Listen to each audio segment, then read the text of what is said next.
our hearts go out to your state because it's still been struggling, as we all know. But when you hear the governor there say, don't relax those practices, but do you nonetheless believe the curve is finally flattening? Well, Ed, we've definitely seen encouraging signs. I've talked to the heads of our hospitals in the New Orleans area, and they've backed up what you just heard the governor say. And, and when you look at the indicators from maybe a few weeks ago and where we're headed today, I think the things that people have been doing are having an impact. The ability to catch up and get more PPEs into our hospitals so our health professionals have the protection they need has also increased. And I know the president was very aggressive at making sure that hospital systems like ours had everything they need, from PPEs to ventilators. So, we are seeing now maybe hopefully a spike. Maybe the worst days are behind us, but you don't let your foot off the gas. You don't get less cautious. I think as people start turning things back on, and I do think we need to start having that conversation, Ed, about when to start opening things back up again. I think people are going to be a lot smarter. They're not just going to go back to doing things like they did where they are out in public. They're going to be washing their hands more. They're going to be socially distancing more. But you can't just shut everything down for an endless amount of time either. And we see devastation that's happening to people as they're losing everything right now, too. So we've got to balance both. We got to balance it. We can't forget the devastation that you just mentioned, but you also noted that you want to have that conversation about how we reopen the economy. One piece of this is what you worked so hard on already, which was that last stimulus with the Paycheck Protection Program. Larry Kudlow from the White House was on Fox Business last night saying it's running out of money. Watch. We're now at 661,000 loans approved, Lou. Listen to this, $168 billion. $168 billion have been approved by this government guarantee. That's one reason, by the way, our estimates are we're going to run out of money for the small business thing April 17th. That's why we would like the Congress to help us with an additional $250 billion.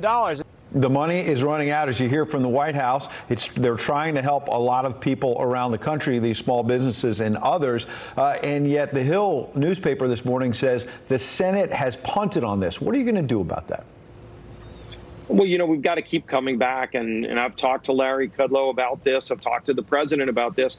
The president fought to make sure there would be a program that would help keep our small businesses together, help people hang on through this.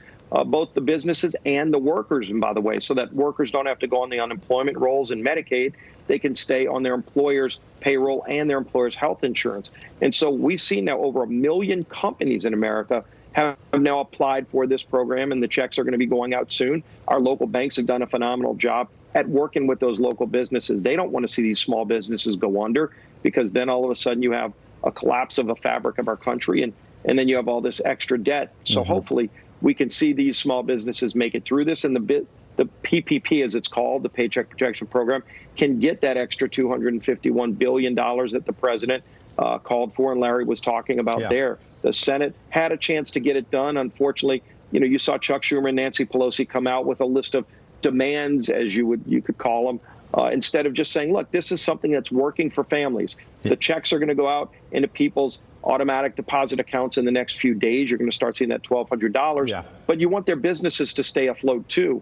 And don't play games and say, well, I'll give you that and keep this successful program alive if you give me these other things like the Kennedy Center debacle. We've got to stay away from those kind of games. Hopefully we can get focused back on making sure this Paycheck Protection Program stays afloat, not just for the million businesses that already applied, but for the other maybe million businesses that are waiting to come. Got it, Congressman. Last 30 seconds we have on reopening the broader economy. You heard the president at the top of the show saying he has total authority to open up states like yours. Various governors are saying, no, hang on a second, this is our domain. I was on your website this morning. You're pretty robust on the issue of states' rights when it comes to issues like guns and marriage.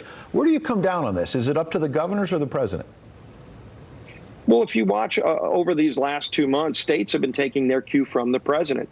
It's been the president that would come out and say, all right, let's socially distance and bring your crowds down to no more than 10 people, for example. When the president said that, you saw almost every governor in the country take that cue and say, okay, we're going to institute a new set of policies. And so while the president hasn't said every state has to do this, he's been setting the guidance, using the experts from CDC and other agencies, and then you see states following suit. Doesn't need to be a fight. of governors saying, well, we don't want to do it, because the governors ultimately go to the president when they need help, when they need extra PPE and ventilators and money, by the way. So ultimately, you see the president is the one that is leading that charge, and President Trump's done a great job leading this charge. Let's continue to keep that momentum. All right, Congressman, well, you've come together on economic aid. We'll see in the days ahead if everybody can come together on reopening this economy. We're certainly still thinking about your state, and we appreciate you coming on this morning. Thank you.